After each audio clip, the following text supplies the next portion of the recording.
everybody, and welcome back once again. It's another edition of Inside the Headset as we are in Battle of the Borough Week. And I've got with me the head coach of the Oakland Patriots, head coach Kevin Creasy. How you doing today, Coach? Doing good, Stuart. Well, it's week 8, game 8.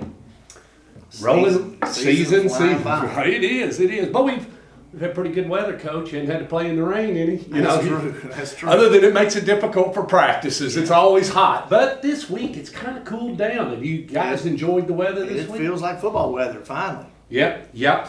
Well, let's crank it up. Let's get back into it. Come away with a win against Blackman, and thought the guys looked really good. You were able to get them out on the field, turn them loose. Let's take it away. Take it away on that last game before the break. Yeah, man, good start. First play of the game, hit them for a 20-yard pass. Cody looked good. B.J. Kennard came back from injury, looked real good. Ended up getting hurt on that play. It's another ankle, the other side. So he's had some bad luck fighting through it, trying to get him back for this week. Just had some bad luck. And, we had some of that last year, but we had his little brother step up and had some good runs for us. Brandon Kennard's been doing good. Actually got Jordan Brown back from his surgery. He ended up with the catch. And maybe he was trying a little too hard, it looked like, Coach, or did you feel like, he just, it's his first live action. First live action. Caught a pass and had 3 carries, just still a little rusty. But he's had plenty of time to recoup and get over his injury. And so hopefully he'll hit his stride, maybe starting this week. Hopefully so, because we definitely need him. We've got some injuries that are going to make him have to play this week. Special teams, and Victor Stevenson showed us exactly that if he wants to and he gets a block or two, he can find his way into the end zone, Coach. Yeah, Vic, man, he's a great player, even better person. He's a wonderful human being and does everything we ask him to do, which is everything. On offense, he plays running back, he plays quarterback, he plays receiver. On defense, he plays like 3 different positions, returns kicks, returns punts. So he deserves all the accolades he's been getting here lately, because just an unselfish guy that makes plays and does whatever he's coached to do. I'm sure he's pretty good in the classroom also. Oh, no doubt. Yeah, great, like I said, great, well-rounded student athlete. When you got a kid like that, how does that transfer when you've seen those kids and you've coached them throughout the years, and you've got a young gentleman that not only does well in practice, does well in school, how does that carry on into the corporate world? When they come back and they see you and you see successful kids, or somebody asks you, Coach Creasy, what is the recipe? Where does high school football carry on into the workforce? Could you give us a little of that? Yeah, here's the thing that Victor can't control. He's like 5'10". A lot of people are looking at him like, he's awful short and this, that, and the other. He can't control how tall he's going to be. He can't go home at night and hope to grow 3 inches and it happen magically.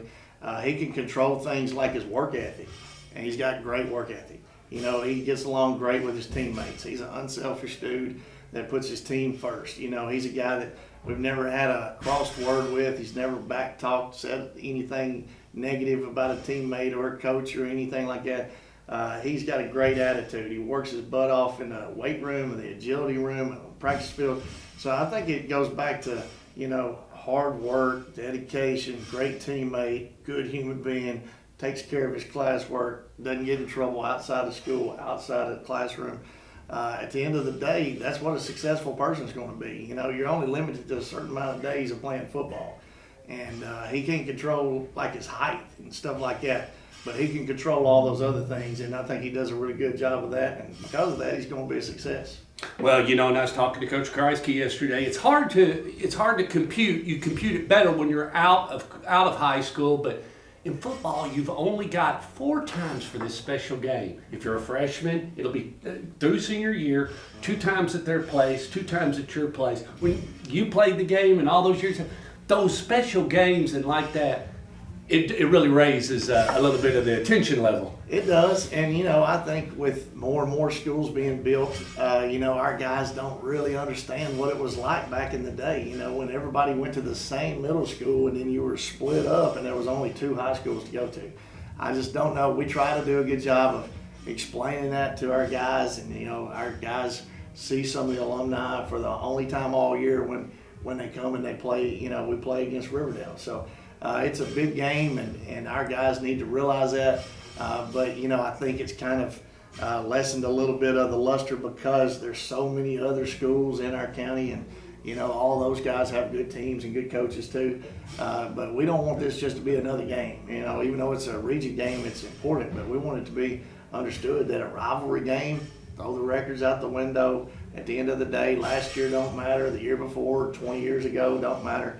At the end of the day, man, it's a rivalry game. Anything can happen. Just turn on the tube on Saturdays and you can see that. We're getting into this game. You've coached it several times. Anything changed for you from the first time you coached it up into this time and being the head coach of the Oakland Patriots and going into this game? Or is it just like one of those games when you were at Trousdale and you had your crosstown rival, or so be it? Yeah, we had rivalries at Trousdale. We've got rivalries here. Blackman's the newest rivalry that, everybody wants to make sure that we win against Blackman. But, there's something special about an older rival. An older rival like Riverdale.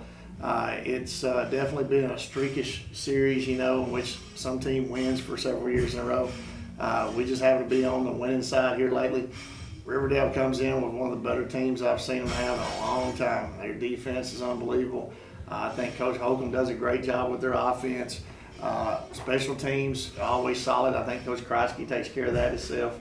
But yeah, they've got a talented bunch. I thought for sure it'd be 2 undefeated teams coming here and playing. So at the end of the day, we know what we're up against. We know it's a talented bunch. So you got to understand, it's a district region game. It's at the end of the day, whether you want to call it your district opponent or your region opponent. At the end of the day, these are kind of games you need to win if you want to take care of business and win the region. Got a good backup quarterback, the Holcomb kid, and then you got a utility player like C.J. Johnson, and then you got a nice running back, Drew Smith. They got a nice, like you said, they've got a multi-attack, and C.J. plays both ways. Oh, C.J.'s a great player. There's no doubt. He's a football player, like you like to say. I think he's a very versatile player. He can play a lot of different spots. And then, of course, they got a tight end, as you didn't even mention. That guy's got just as many catches as CJ. Sure does. And then, of course, he plays both sides of the ball, and he moves them all over the spot. D-line, probably the best D-line we've seen all year. Haney kid's unbelievable. I think he's doing a really good job his senior year. He's going to create some noise. One way or another, he's going to get 1 or 2 plays on Friday night, Coach, because he's just a football player. He is. Oh, yeah, he's a very good player. And, college coaches coming through here. Everybody knows about Juwan Nelson, but I've been bragging on both of them. If you're going to look at one, you need to look at the other. They're both really talented and, give us a lot of fits just looking at them, just trying to figure out, well, he's over here. Maybe we can go here. No, we can't run left because he's over here, And then, of course, the outside linebackers, inside linebackers, they're solid all the way around. Cornerbacks are doing really good this year. So at the end of the day, man, they're a solid football team. Coach, every time you make this run or you start it, every season, everything, you have a point you want to be at. We're after fall break, 3 games left in the regular season. Do you feel like with the 2019 team, you're where you want to be as far as, this is where we should be by week 8. This is where we should be by week 9. How do you feel about it? How do you feel just step out of the picture, take your coach's hat off, and just look? It's just one of those deals where, you got in mind where you want to be, but again, this year injuries have kind of put us behind the 8 ball a little bit. But luckily, it's produced some depth for us. We got a couple of sophomores that have stepped up really good. Antonio Patterson's playing great for us as a sophomore. Brando is doing really good for us. Got some younger guys that are touching the ball. But yeah, it's just like football. It's in the middle of the game and something crazy happens. How you gonna handle it? So. I think our coaches have handled it well with the different lineup. I think we've had a different lineup. Starting lineup seems like almost every week, different people having to plug in and play. But yeah, like I said, we feel like being undefeated in the region's big. Being undefeated at home's big. But we got our hands full Friday because we want to keep that happening. We want to stay undefeated at home, undefeated in the region. And got to be Riverdale to do that. Yeah. We're fixing to wrap it up. Got a few final questions. We got a little ceremony going on here Friday night. Two great people you're going to put into the Hall of Fame. Jack, we don't need to say much about Jack.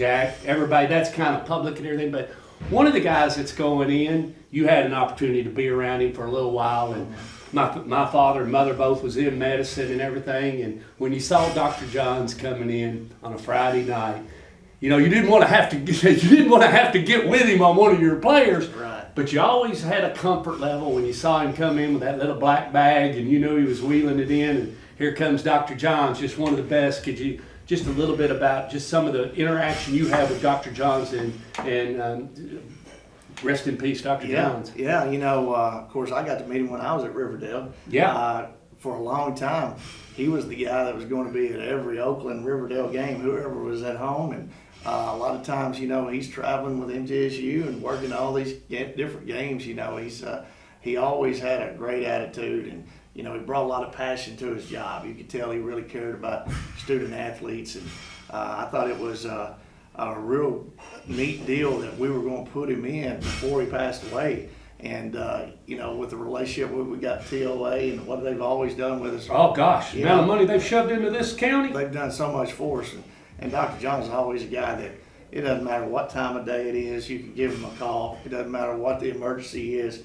I mean, this guy's working 7 days a week. He was always available for whatever school needed him. And like I said, we're just one of the schools that felt like, you know, he was very deserving. If we're going to have a Hall of Fame, it doesn't just include players. You know, we've got a great player going in Jack Jones, absolute wonderful player.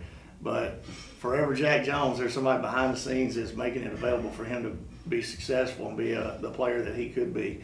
And Dr. Johns is one of those guys that, you know, a lot of times didn't want the applause and didn't want all the pats on the back, but he did a tremendous job for the whole county. And Oakland just wants to make sure that we recognize that. Absolutely. We'll close. Faculty, staff, administration, as always, the people that pay your check and make sure you're okay, and the fans and the stands and everything. Let's give it up to them. They've been right with you, Coach, and they looked good. I thought they showed up over at Blackman High School the other night, brought the Patriot flag and everything, and you expect them to be here this Friday night with no fall break, no nothing, nobody getting out of town quickly? That's right. You know, great crowd at Blackman. We expect an even bigger crowd. You know, we've got 104.5, the radio station, the local stations, all these guys are wanting to come in, and of course we got you and the TV stations coming in. We love all the attention, but we love people with butts in the seats even better. Yeah. We want everybody to come out. If you're healthy enough to come out and willing enough to come out, it's going to be a great atmosphere. You know, don't worry about the crowd size, fighting all the traffic. It's going to be a great atmosphere. That's what high school football is all about. We need all the support we can get, and then we actually have a little pre-game little meal going on with our teachers and principals and their families. We've got a big deal going on with a good little picnic going on for those guys. And so we're celebrating all the hard work that they do for our school, and then hopefully we'll get the fan base out as well. Well, I'll tell you one thing, that weather's going to be yummy Friday night. I tell you what, it will be great. Yep. Well, let's all gather here at Ray Hughes Stadium at 7 o'clock. Stork Vision will be there. Link is posted, and the kickoff's at 7. We'll see you then.